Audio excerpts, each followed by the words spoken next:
Hey guys, what's up? This is Rahul Lohani and welcome to my YouTube channel. जैसा कि आप जानते हैं कि हम लोग गए थे जागेश्वर मंदिर और अब ये यात्रा जागेश्वर मंदिर से बढ़ चली है चितई गुल मंदिर की तरफ, जो कि अल्मोड़ा के अंदर ही है। तो देर किस बात की, चलिए पहुंच जाते हैं हमारे अगले पड़ाव चितई गुल मंदिर की तरफ।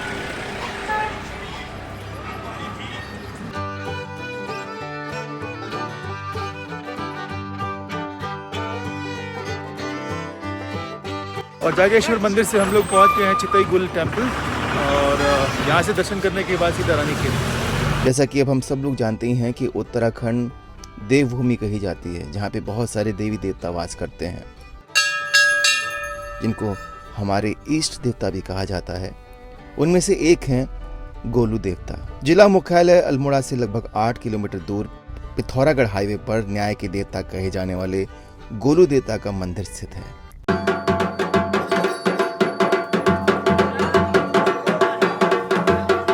उत्तराखंड के देव दरबार महज देवी देवताओं की पूजा अर्चना वरदान के लिए ही नहीं, बल्कि न्याय के लिए भी जाने जाते हैं। ये मंदिर कुमाऊं क्षेत्र के पौराणिक भगवान और शिव के अवतार गोलू देवता को समर्पित है।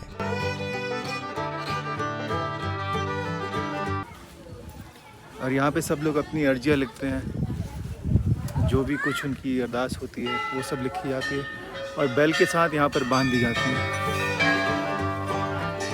एक अन्य कहानी के मुताबिक गोलू देवता चंद राजा बाज बहादुर 1638 से लेके 1678 की सेना के एक जनरल थे और किसी युद्ध में वीरता प्रदर्शित करते हुए उनकी मृत्यु हो गई थी। उनके सम्मान में ही अल्मोड़ा में चितई मंदिर की स्थापना की गई।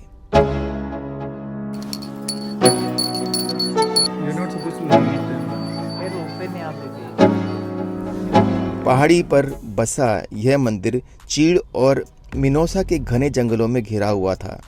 हालांकि अब ये शहर का एक हिस्सा बन गया है।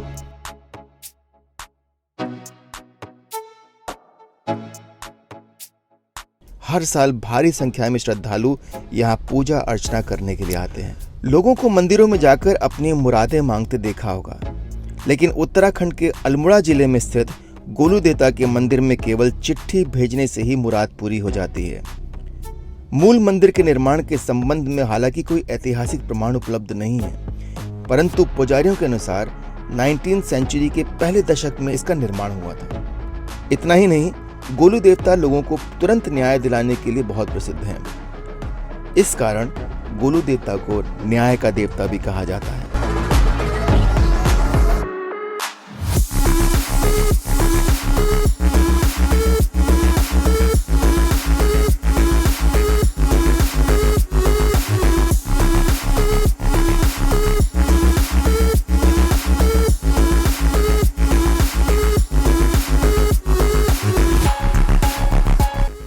डिब्बियाँ रखी थी दो यहाँ खाने का वो नहीं रखे। कृष्णा को बोला देना। चितई गुल मंदिर के भी दर्शन हो गए, मायरा भी घूम ली। यस मायरा, चलिए चलो।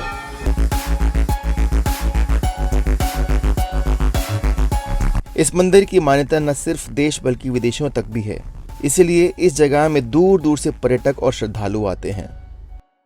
गोलू देवता के प्रति आस्था आप खुद मंदिर में लगी घंटियों और वहां पर लिखी अनगिनत अर्जियों से लगा सकते हैं।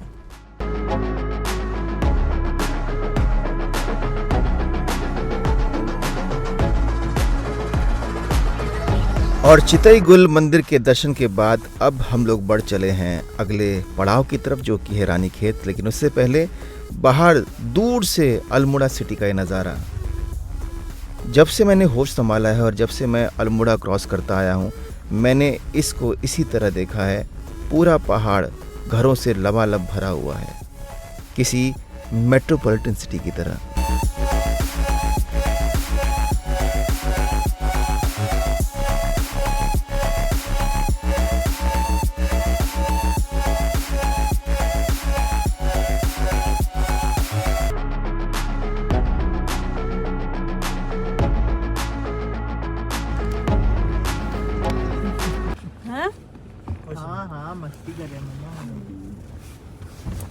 शादी को देखने से ज़्यादा करने लग जाता है।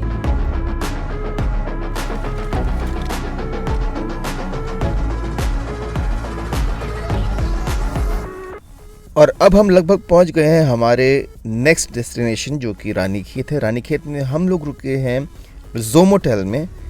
हमको यहाँ पे एक ही रात बितानी थी और यहाँ आने का हमारा मकसद सिर्फ महादेव के एक बहुत ही फेमस मंदिर के दर्शन हैं।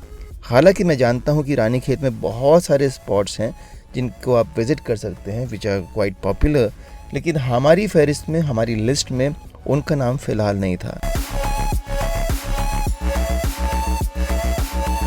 चलिए इस व्लॉग में आगे बढ़ते हैं और देख लेते हैं हमारा होटल और होटल का रूम कैसा है, फिर आगे बात करते हैं।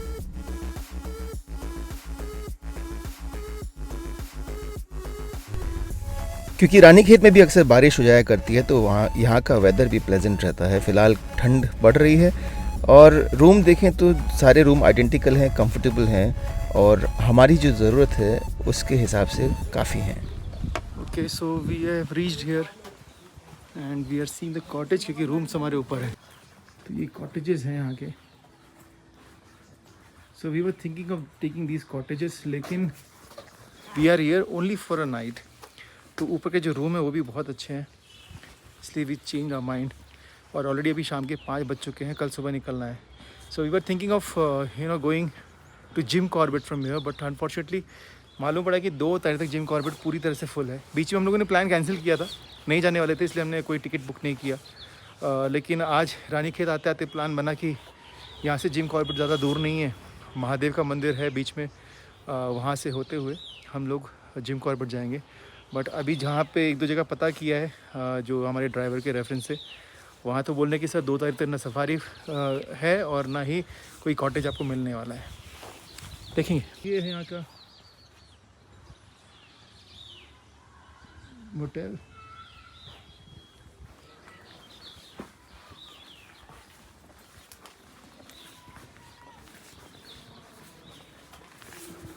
होटल का नाम है ज़ोमोटेल।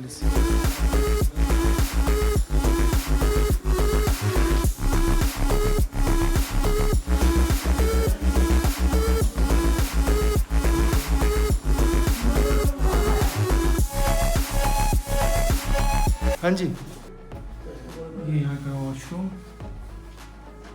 और ये रूम।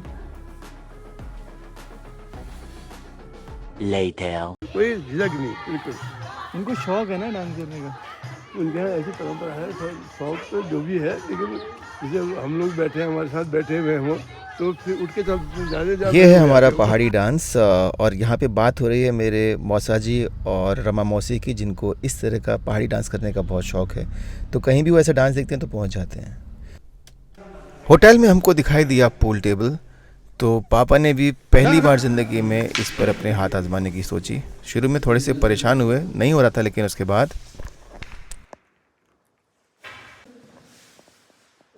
बीच में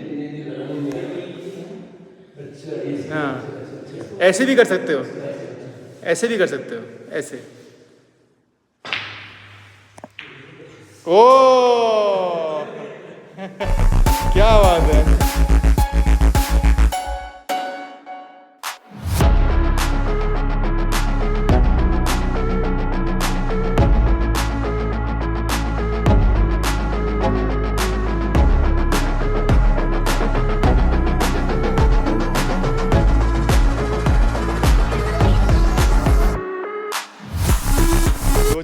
और फिर अगली सुबह, जैसा कि मौसम विभाग ने प्रेडिक्ट किया था, रात भर बारिश थी और बहुत ज़ोरों की बारिश हुई। लेकिन अगली सुबह जैसे कि पूरी यात्रा बहुत अच्छी गई है, उसी तरीके से मौसम एकदम खुल गया and you can see beautiful sunlight. और रानीखेत के होटल से ये हमारी खूबसूरत सुबह। वहाँ आपको दूर, वहाँ पे आपको थोड़ी सनलाइट दिख सकती है और नीचे ज़मीन पे आए हुए बादल।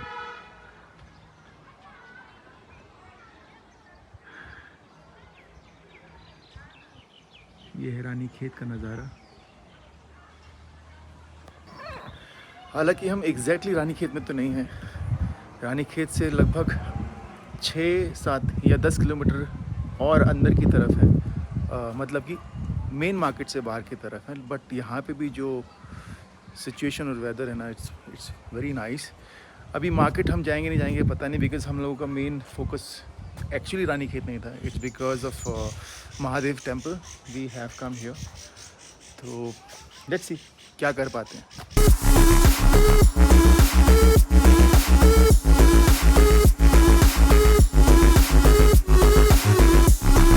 Okay, so finally we are ready to leave from Ranikhet and going towards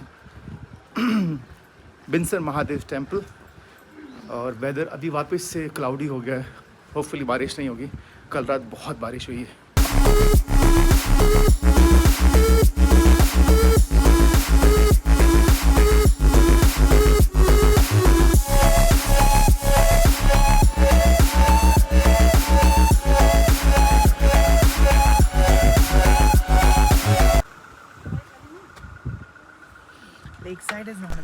और होटल के रिसेप्शन पे पता करने पर हमें एक और मंदिर के बारे में पता चला जो कि लगभग वॉकिंग डिस्टेंस पे था जोमोटेल से।